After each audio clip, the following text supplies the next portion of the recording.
Selamat pagi, kami dari kelompok Brandon, kelas BY, jurusan Akuntansi Bisnis, Fakultas Ekonomi dan Bisnis, Universitas Tarumanegara. Kami akan mempresentasikan materi mengenai PSAK 221 yang membahas tentang pengaruh perubahan kurs valuta asing. Saya Ferdinand Fani Gunawan dengan NIM 125240045 dan kawan-kawan saya. Saya Gafla Wibowo dengan NIM 125240040. Saya Cedric Singli dengan NIM 125240028. Saya Brandon Christopher dengan NIM 125240043. Saya Ricky Feriansyah dengan NIM 1254044. Selamat menyaksikan. Baik, saya Ferdinand Fani Gunawan akan memulai presentasi mengenai PSAK 221. Yang pertama ada pengertian dari kurs valuta asing. Kurs dan valuta asing merupakan indikator atau parameter yang digunakan oleh perorangan, badan, maupun negara dalam melakukan transaksi ekonomi. Kurs dan valuta asing merujuk pada harga atau nilai dari suatu satuan mata uang jika ditukar dengan mata uang lainnya. Sederhananya, kurs valuta asing adalah harga sebuah mata uang asing jika dibandingkan dengan satu satuan mata uang lokal. Misal contohnya yaitu berapa rupiah yang harus kita keluarkan untuk mendapatkan $1 Amerika. Berikutnya ada pengertian dari PSAK 221. PSAK 221 adalah standar akuntansi yang mengatur bagaimana entitas harus mencatat dan melaporkan transaksi serta saldo dalam mata uang asing, termasuk bagaimana laporan keuangan entitas luar negeri diterjemahkan ke dalam mata uang penyajian. Standar ini menggantikan PSAK 10 dan mulai berlaku sejak 1 Januari 2024 dan disesuaikan dari IAS 21 agar sesuai dengan praktik di Indonesia. Berikutnya ada tujuan dari PSAK 221. Tujuan yang pertama yaitu untuk pedoman perlakuan akuntansi atas transaksi dalam mata uang asing, yaitu menjelaskan bagaimana entitas harus mencatat transaksi dalam valuta asing dan kegiatan usaha luar negeri dalam pelaporan keuangan mereka.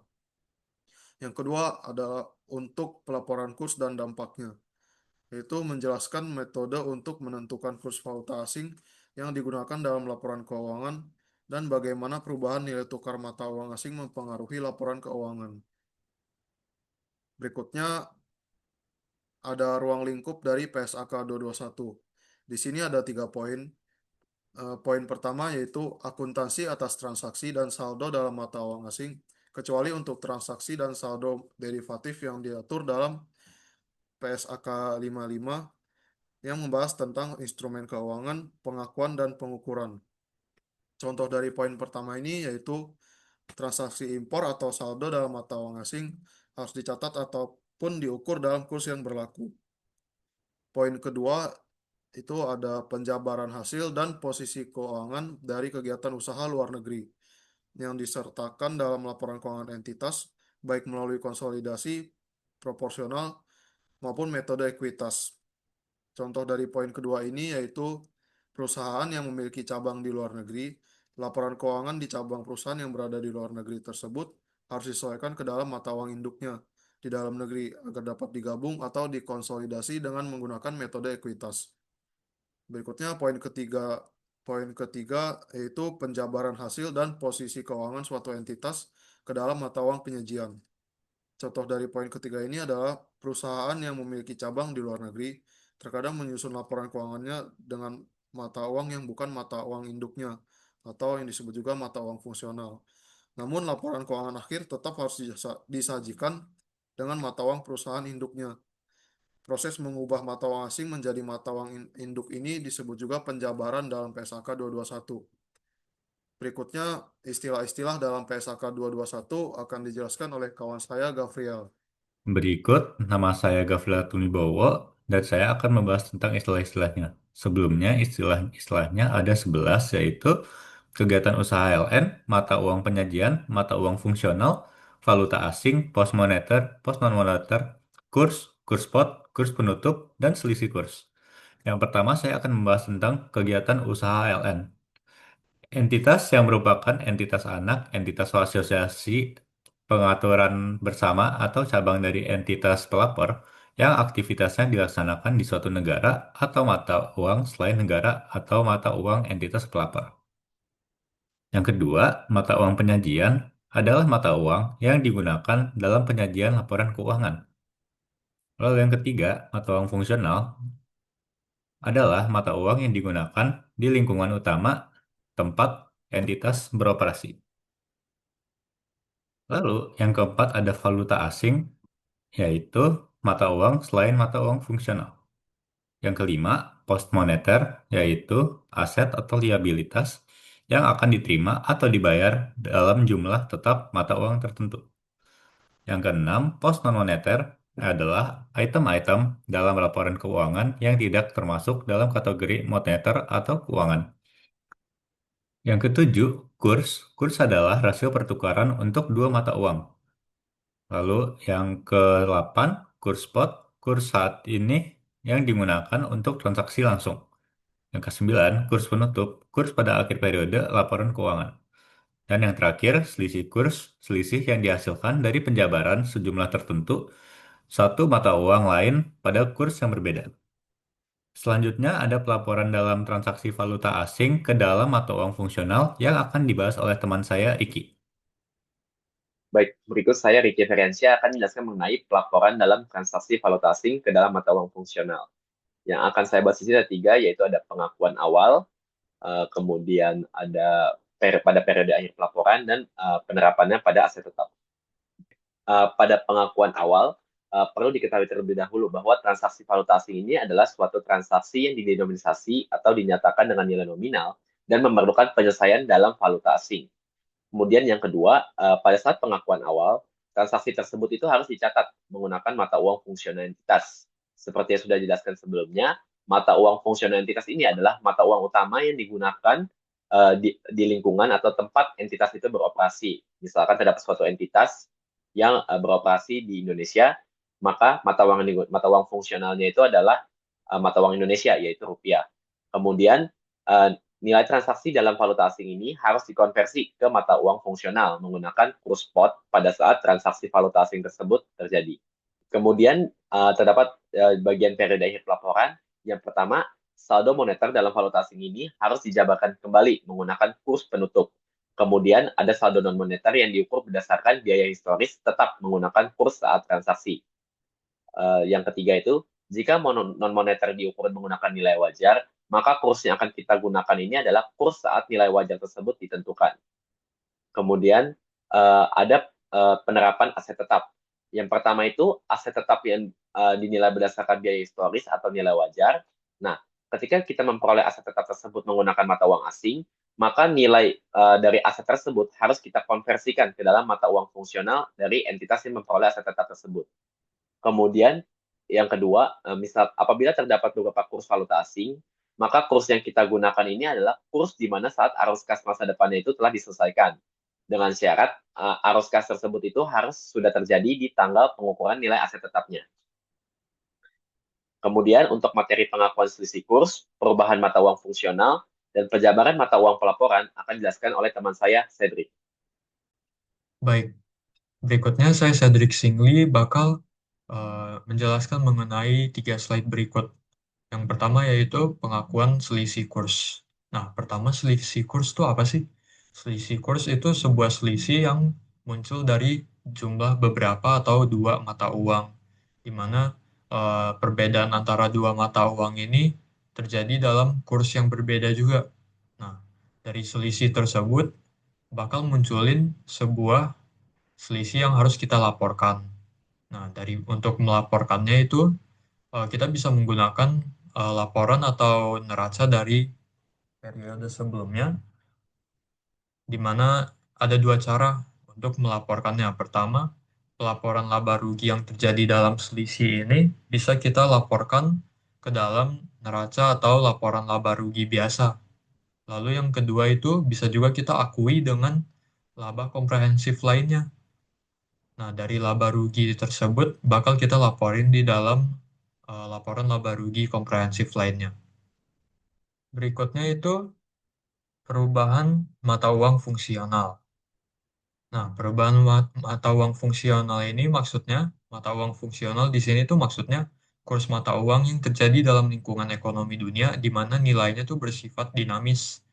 Dalam bergeraknya lingkungan keuangan ekonomi dunia, eh, kurs mata uang atau nilai mata uang itu pasti selalu berubah-berubah.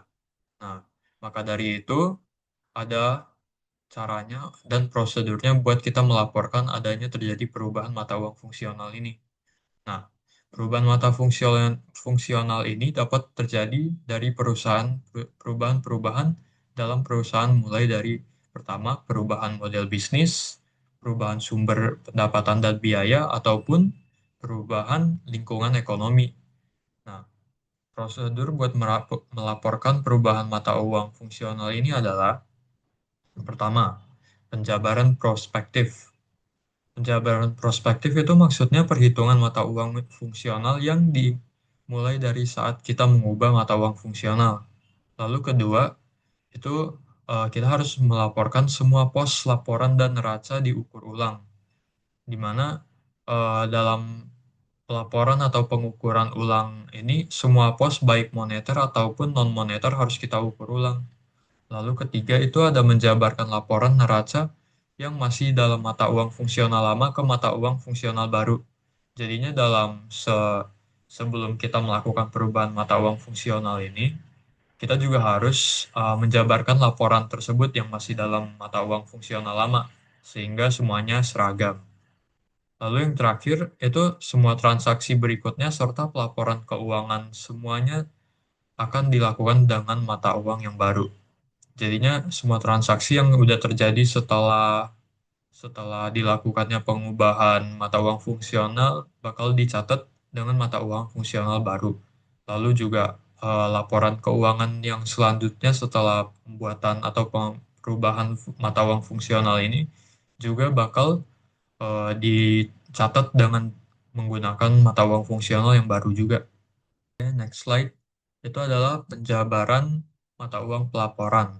Nah, jika mata uang pelaporan ini mengalami perubahan, seperti yang tadi mata uang fungsional mengalami perubahan, maka eh, ada beberapa hal yang harus kita jabarkan. Nah, yang pertama itu adalah aset dan liabilitas yang disajikan di setiap laporan keuangan harus dijabarkan menggunakan kurs penutup. Lalu, pendapatan dan beban harus dijabarkan menggunakan kurs pada tanggal transaksi. Lalu, semua hasil dari selisih kurs harus diakui dalam pendapatan komprehensif lainnya. Oke, itu saja dari bagian saya. Selanjutnya akan dijelaskan oleh rekan saya, Brandon. Baik, selanjutnya saya akan menjelaskan terkait pelepasan usaha luar negeri. Pelepasan usaha luar negeri sendiri dapat terjadi ketika suatu perusahaan menjual, menutup, ataupun menghentikan seluruh kegiatan usaha luar negerinya. Pada pelepasan suatu kegiatan usaha luar negeri, jumlah kumulatif dari selisih nilai tukar yang terkait dengan kegiatan usaha luar negeri tersebut yang telah kita akui di dalam pendapatan komprehensif lain dan kita akumulasi ke dalam komponen terpisah dari ekuitas, haruslah kita reklasifikasi atau kita pindahkan ke pos atau akun yang seharusnya. Dalam konteks ini, kita pindahkan dari ekuitas ke laba atau rugi. Hal ini sebagai penyesuaian untuk pengelompokan ulang ketika keuntungan ataupun kerugian dari pelepasan suatu kegiatan usaha di luar negeri kita akui. Selanjutnya, pelepasan usaha luar negeri anak. Dalam hal ini ada dua kondisi utama yang dapat kita lihat. Yang pertama, pelepasan sebagian entitas anak luar negeri. Dan yang kedua, pelepasan sebagian kegiatan usaha luar negeri, yang dimana artinya tidak melibatkan entitas anak di dalamnya. Pada pelepasan sebagian entitas anak luar negeri, entitas harus meretribusi bagian yang sebanding dari jumlah kumulatif selisih nilai tukar yang diakui dalam pendapatan komprehensif lain ke kepentingan non-pengendali pada kegiatan usaha luar negeri tersebut. Jadi, hanya sebagian saja yang kita akui dalam laba rugi, tidak semuanya. Dalam setiap pelepasan yang lain, atas sebagian kegiatan usaha luar negeri pun sama perlakuannya, di mana entitas harus mereklasifikasi hanya bagian yang sebanding dari jumlah kumulatif selisih nilai tukar yang diakui dalam pendapatan komprehensif lain ke dalam laporan laba rugi. Dalam hal ini dapat saya simpulkan bahwa perlakuannya sama, jadi kita hanya mengakui sebagian saja ke laba rugi yang telah kita buat, seperti itu. Yang terakhir, pengaruh pajak. Keuntungan ataupun kerugian pada transaksi mata uang asing dan selisih nilai tukar yang timbul pastinya memiliki pengaruh pajak. Hal ini dikarenakan keuntungan ataupun kerugian pada transaksi tersebut pastinya bisa meningkatkan ataupun menurunkan laba perusahaan dan pastinya memiliki pengaruh pajak, yaitu ada penghematan pajak ataupun pajak yang dibayar bisa lebih bayar, seperti itu. Dalam konteks ini, PSAK 46 diterapkan ke pengaruh pajak ini, di mana PSAK 46 sendiri adalah standar akuntansi yang menjelaskan bagaimana laporan keuangan yang berkaitan dengan pajak penghasilan disajikan, seperti itu. Baik, sekian presentasi dari kelompok kami tentang PSAK 221 yang membahas tentang perubahan kurs valuta asing. Mohon maaf jika ada kesalahan dalam penyampaian kalimat ataupun tutur kata dalam video ini. Atas perhatiannya kami ucapkan terima kasih.